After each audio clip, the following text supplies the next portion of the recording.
Alright, so it's been 7 months, and I'll be honest, I haven't driven it in what, like 3 months now? Yeah. The bags failed. It popped. The front right popped. And we thought it was the fittings. It was not. All right, guys, this is a 7-month update on the full Airtekk air ride kit that we installed. Stage 3 from Airtekk, yeah.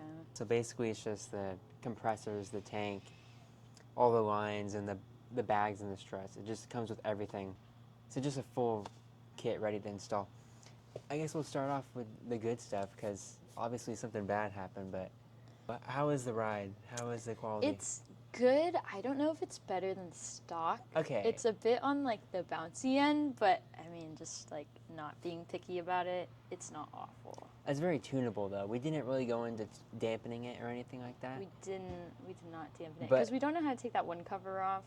Oh yeah, it's a little bouncy. It definitely would be better if we knew how to like adjust it, but we couldn't get there because.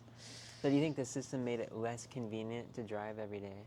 I don't think so. A lot of people are like, why would you do that? It just makes it more, well, I haven't driven it in a couple months, but it was fine. Like, changing the height, if anything, like going over potholes and everything was a lot more comfy, or going into certain plazas that have a really tough entrance for lower cars.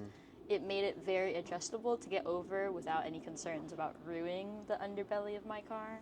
And it just looks super cool. And at shows, it's pretty cool. And like, it sounds cool.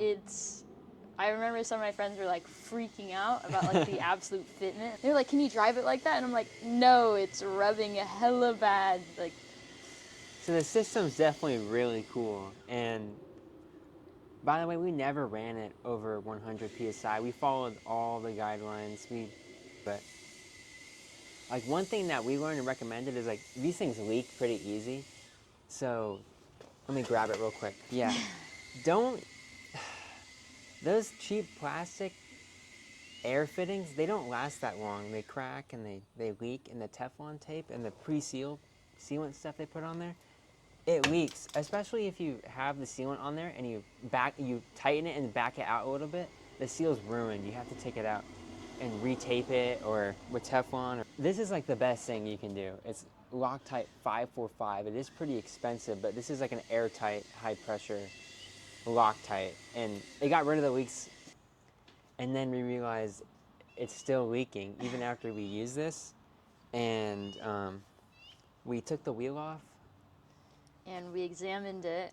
We put bubbles everywhere on every fitting, and we learned the fitting was not the issue. It's coming from the bag, and it was coming from the bag. In the very back, not the control arms where we kind of shaved off. It's like more in the inside.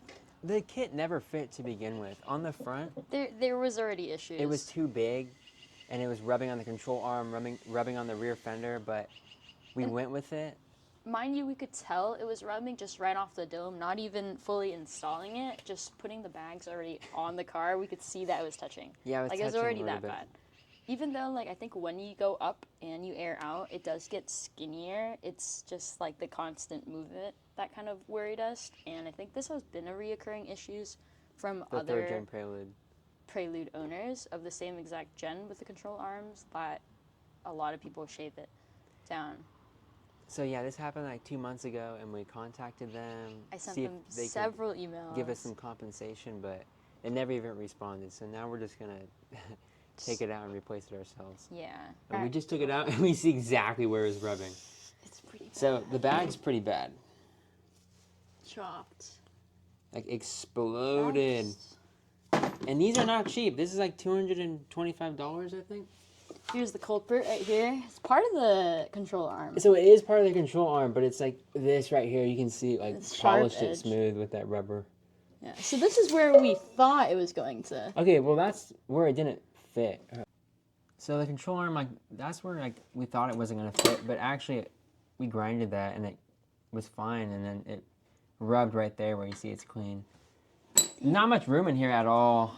So, I mean, it was never designed to work with this car, but they sent it anyways, so we'll see if they respond at all, or I don't know. I don't know. We can't just buy a new bag and put it in because it's gonna fail again. So we're gonna have to figure out a plan.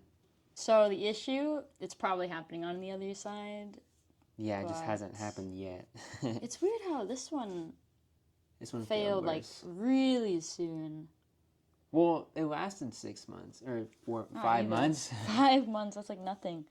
And we're already about to have to spend $200 for a new bag. Yeah, and we well- gotta fix this problem. I don't know if we could just buy a new bag and put it in because it's gonna fail again. So we'll try to contact Airtekk because Well, we already tried. I know, but we gotta try to contact them again because we're not gonna just deinstall this whole entire kit because it wasn't designed to work with this car. So it's kind of their fault, kind of our fault because we installed it anyways. And we kind of knew, and on the forums people were saying it doesn't really fit. So we're gonna have to figure out another plan. After doing more research, we want slim bellow bags and not sleeve bags. So we'll make another update video once we hear back from Airtekk or order the new parts.